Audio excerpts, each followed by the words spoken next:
Today we're gonna make organic cornbread. First thing you want to do, take a stick of organic butter, put it in a bowl like that, mixing bowl. Then you take another half a stick of butter and you put it into the glass tray that you're gonna cook the cornbread in. And you take it over to the oven.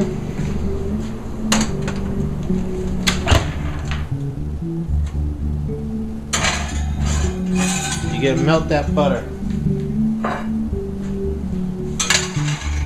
So bake it.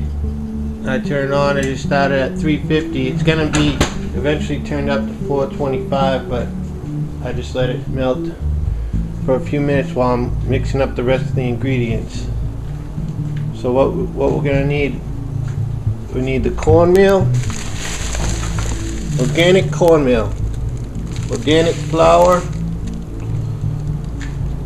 get some raw sugar, or you can get some organic sugar at Trader Joe's. As long raw sugar is brown, naturally dehydrated cane juice. That's the way sugar is supposed to look. When they process it and mess with it, they turn it white, and it's a lot more detrimental to your health. So organic sugar is a lot better.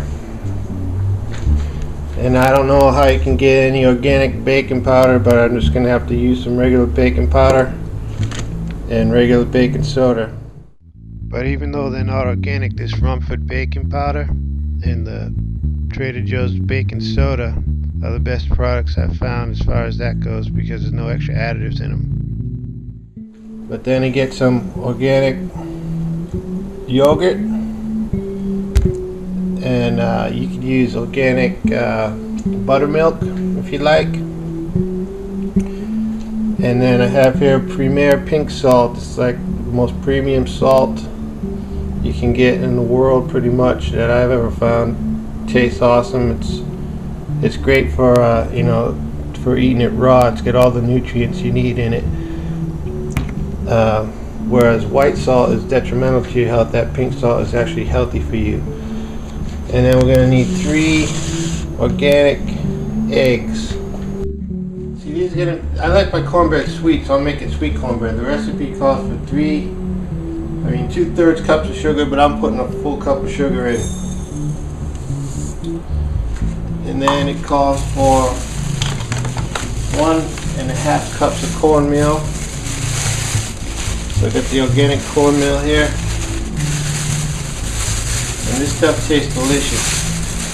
This cornbread. It's kind of my own recipe, because I took this off my sister's recipe, and then I kind of embellished it, because I like mine to be a little more like doughy, a little not so flaky and crumbly.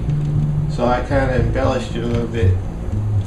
So she says 1.5 cups of cornmeal, so I get a half cup. So I use the same amount of cornmeal, but I add extra flour and I add an extra egg,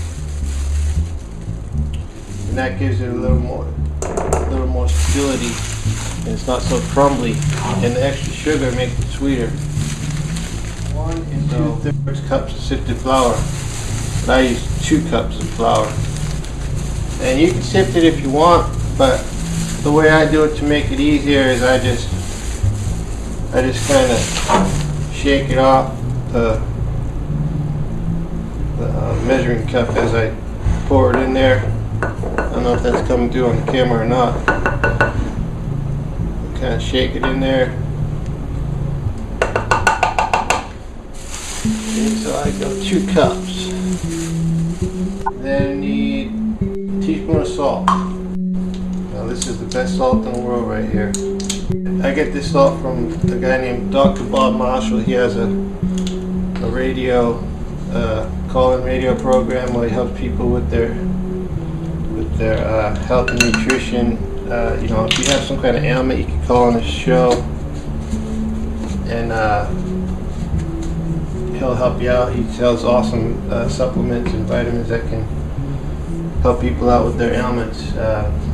I know his order line is 800 370 3447. 800 370 3447. That's how you can order his products. His products are awesome. He has digestive enzymes that are the best that you could ever get. Okay, a tablespoon of baking powder. So that's the big one. Tablespoon.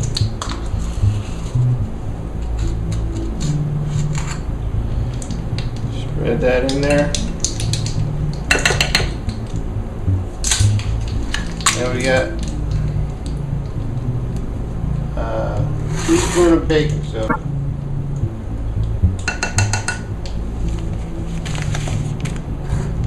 Okay. Now the butter is melting right now. So what we're going to do next is just take a fork, and I like to stir up the dry ingredients until you can see, the colors will all mix together and blend. Just take a fork and blend them all up together. So that way when you mix it in with the moist ingredients, it'll be already blended up somewhat already. So it all mixes up nice when you put it together.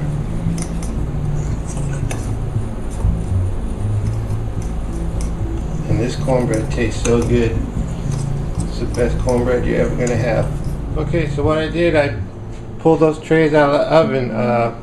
About the time the oven gets to 300 degrees, this pan here with the half a stick of butter in it will be melted. You don't want to let that butter burn. You just want it to melt, and then this one takes a little bit longer.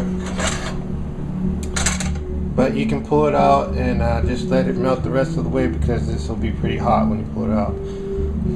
Okay, then what I like to do while I'm making this, while I'm cooking, I kind of put stuff away as I go. So I put some flour and the cornmeal away, and when I'm done with, and then 1.5 cups of buttermilk. But I just couldn't find organic buttermilk, so I just substituted yogurt, organic yogurt. So there's one, and so I don't have to dirty and other things. Sometimes I just, instead of using a half cup measure, I'll just use a cup measure and fill it up halfway. A lot of times when I'm cooking, I'll just do things a little bit different every time. That way you get a little bit of variety in it every time. Some people like to be exactly precise with it, but for me, I just kind of just do it, and it comes out a little bit different every time. Mix in the egg. Let's usually drop the eggs in there.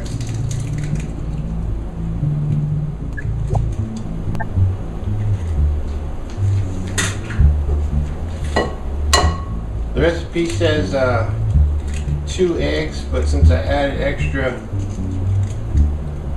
flour, I put 3 eggs. And hopefully that also makes it a little extra fluffy. You can use electric mixer if you like, but that way I don't even have to dirty the electric mixer. I can just stir it up with a fork. Just takes a few seconds.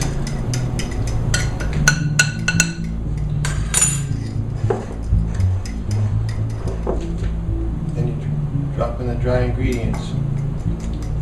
Stir it up as you go.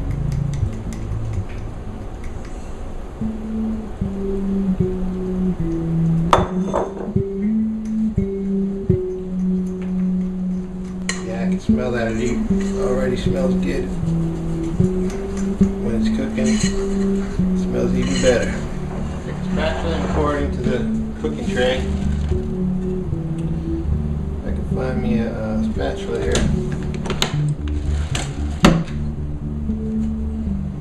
Okay.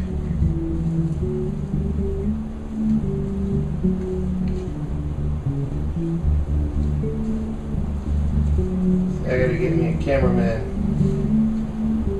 so that I make sure this is all coming out on a good angle.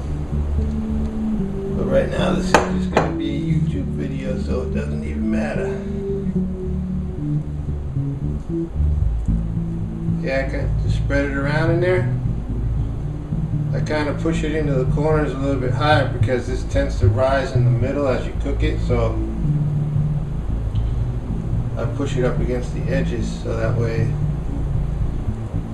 because I've had it come out a little bit mushy in the middle, which I don't mind if it's a little mushy in the middle sometimes, but some people want it to be, you know, completely dry, so I kind of spread it out like that and bring it over here, pop it in the oven. Okay, 20 minutes later, it's all done. Grab a pot holder, pull it out. Now, one thing I forgot to mention before was that a lot of times I sprinkle some extra sugar on the top before I cook it, and gives it like a little bit of a sugary crust on the top, but I didn't do that this time, but that's something else you might want to do. But there it is, folks, and trust me, it tastes delicious, nice and buttery, nice and sweet. So give it a try and see how you like it. God bless.